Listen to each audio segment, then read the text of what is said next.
Chapter 9. Jesus called the 12 disciples together and gave them power and authority to drive out all demons and to cure diseases. Then he sent them out to preach the kingdom of God and to heal the sick, after saying to them, "Take nothing with you for the journey, no stick, no beggar's bag, no food, no money, not even an extra shirt. Wherever you are welcomed, stay in the same house until you leave that town. Wherever people don't welcome you, leave that town and shake the dust off your feet as a warning to them." The disciples left and traveled through all the villages, preaching the good news and healing people everywhere. When Herod, the ruler of Galilee, heard about all the things that were happening, he was very confused, because some people were saying that John the Baptist had come back to life.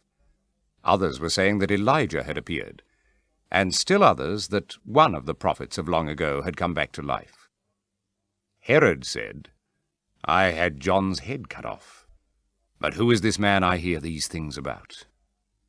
And he kept trying to see Jesus.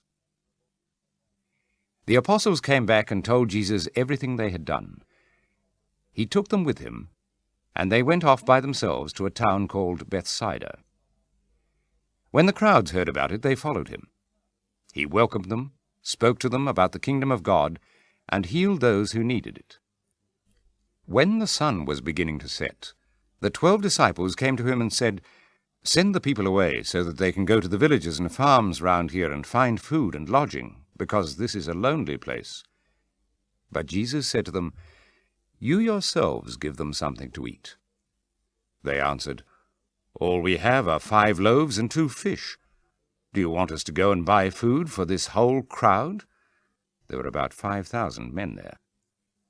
Jesus said to his disciples, "Make the people sit down in groups of about 50 each."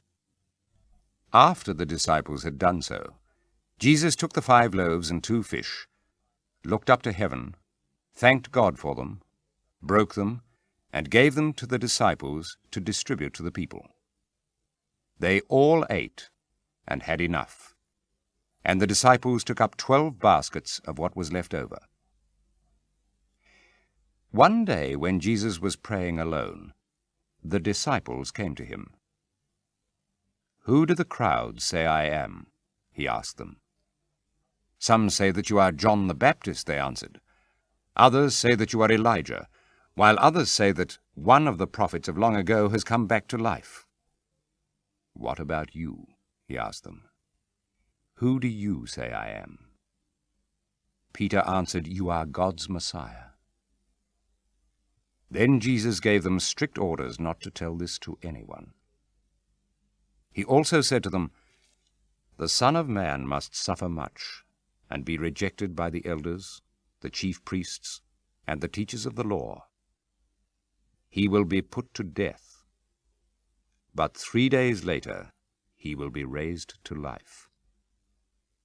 And he said to them all, "If anyone wants to come with me, he must forget self, take up his cross every day, and follow me. For whoever wants to save his own life will lose it, but whoever loses his life for my sake will save it. Will a person gain anything if he wins the whole world, but is himself lost or defeated? Of course not. If a person is ashamed of me and of my teaching, then the Son of Man will be ashamed of him when he comes in his glory, and in the glory of the Father and of the holy angels.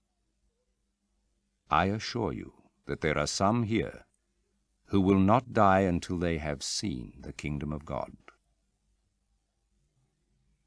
About a week after he had said these things, Jesus took Peter, John, and James with him, and went up a hill to pray.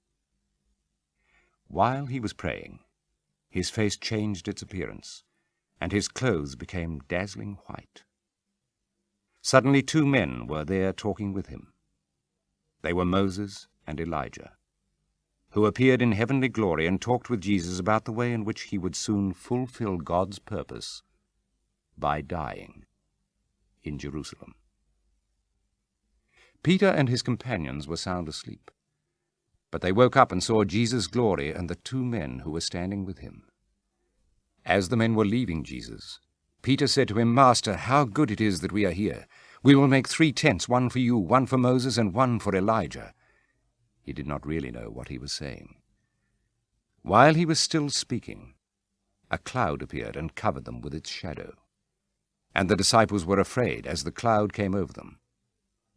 A voice said from the cloud, "This is my Son, whom I have chosen. Listen to him."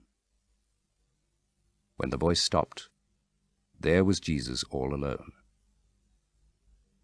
The disciples kept quiet about all this, and told no one at that time anything they had seen. The next day Jesus and the 3 disciples went down from the hill, and a large crowd met Jesus. A man shouted from the crowd, "Teacher, I beg you, look at my son, my only son.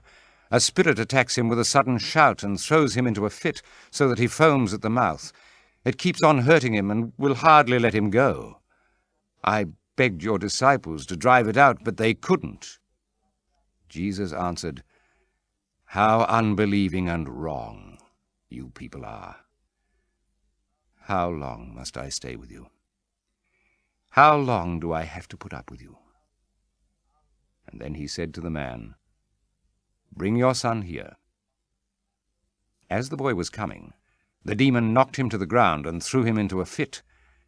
Jesus gave a command to the evil spirit, healed the boy, and gave him back to his father.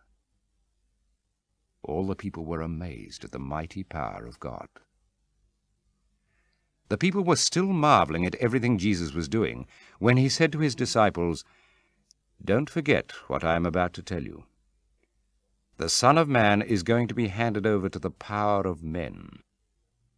But the disciples did not know what this meant.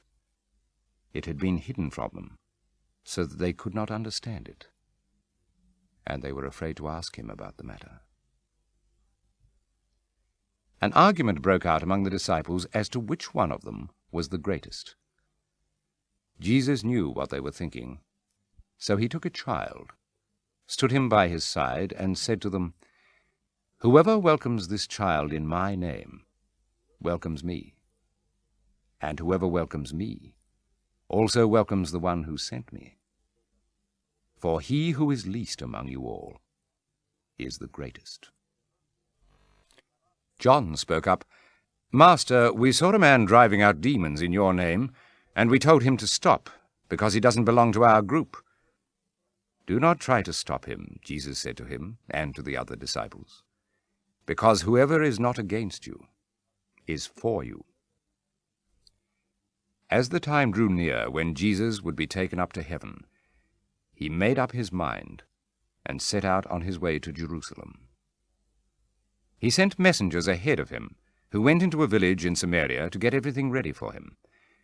But the people there would not receive him, because it was clear that he was on his way to Jerusalem. When the disciples James and John saw this, they said, "Lord, do you want us to call fire down from heaven to destroy them?" Jesus turned and rebuked them.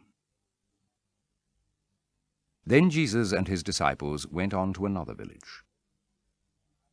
As they went on their way, a man said to Jesus, "I will follow you wherever you go." Jesus said to him, "Foxes have holes, and birds have nests, but the Son of Man has nowhere to lie down and rest." He said to another man, "Follow me." But that man said, "Sir, first let me go back and bury my father." Jesus answered, "Let the dead bury their own dead. You go and proclaim the kingdom of God." Another man said, "I will follow you, sir, but first let me go and say goodbye to my family." Jesus said to him, "Anyone who starts to plow and then keeps looking back is of no use to the kingdom of God."